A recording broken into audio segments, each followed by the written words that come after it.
చెప్పి తను తాను వారికి ఏం చేసుకున్నాడు? ప్రత్యక్షపరుచుకున్నాడు. పునరుత్థాన ప్రత్యక్షత శిష్యులకి, తోమాకి, మగ్దలేని మరియాకి, అనేక మందికి, విశ్వసించిన వాళ్ళకి, ఇంకా అనేక మందికి అనేక పర్యాయం ఆయన ప్రత్యక్షుడవుతూ వచ్చాడు. పునరుత్థాన శక్తి అంటే సామాన్యమైనది కాదు. తల్లకిందులు చేసేది, జీవితాన్ని తల్లకిందులు చేసేది. అపోస్తలుల జీవితం ఏమైపోయిందండి? తల్లక్రిందులు అయిపోయింది. ఎంత అద్భుతంగా వాళ్ళు మారిపోయారో, ఎంత అద్భుతంగా వాళ్ళ జీవితాలు మారిపోయాయో, ఎంత ఉన్నతంగా మారిపోయారు. మరి మన దేవుడిని నమ్మిన క్రైస్తవులు ఎందుకు ఎప్పుడు అలాగా ఉన్నారు? దేవుడిని నమ్మిన తర్వాత ఏమైపోవాలా? ఒకప్పుడు అలా ఉండేవాడండి, ఇప్పుడు అలా మారిపోయాడండి దేవుళ్ళకి వచ్చాక. ఆ రోజు అలా ఉండేవాడు, ఈ రోజు ఎలాగో ఎంత అద్భుతంగా మారిపోయాడో. ఇప్పుడు అప్పుడున్న దురలవాట్లు లేవు. అప్పుడు సినిమాలు చూసేవాడు, షికారులకు వెళ్ళేవాడు, తాగుడు తాగేవాడు, అవేమీ లేవండి. ఇప్పుడు ఎంత అద్భుతంగా మారిపోయాడండి, ఎంత చక్కగా నీతిమంతుడిగా తీర్చబడ్డాడండి అనేది చెప్పుకోవాలి కదా.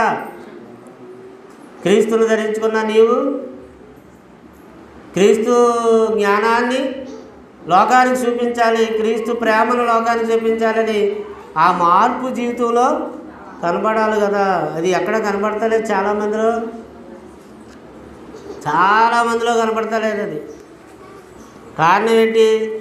దెయ్యం అర్థం కాకుండా చేసింది మనుషులకి. ఆయన పునరుత్థాన శక్తి యొక్క మహిమ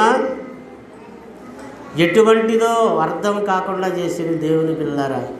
మీరైనా అర్థం చేసుకోండి. ఆ జ్ఞానం ఎట్టిదో, అటువంటి శక్తి ఎటువంటిదో అర్థం చేసుకోండి, గ్రహించండి. దేవుని కొరకు బ్రతకడానికి నిలబడండి. చాలా విషయాలున్నా సమయం లేదు, ముగించుకుందాం, ప్రార్థన చేసుకుందాం, వచ్చే వారం చెప్పుకుందాం. అందరు తల ఉంచి ప్రార్థనలో ఏకీభవించినట్లయితే, మహాపరిశుద్ధుడ, ప్రేమగల తండ్రి, క్రీస్తు ప్రభు యొక్క పునరుత్థానపు శక్తి ప్రభావము ఎంత గొప్పదో నీ బిడ్డలు అర్థం చేసుకునే జ్ఞానం, ఆత్మీయ జ్ఞానం అనుగ్రహించి బలపరిచి గ్రహింపు జ్ఞానంతో నింపి నడిపించున్నది. క్రీస్తు నామమున ఈ ప్రార్థన అడిగి వేడుకొనుచున్నాము తండ్రి, ఆమేన్. మరి నరసింహరావు గారు వచ్చి రొట్టె కొరకు ప్రార్థన చేస్తారు.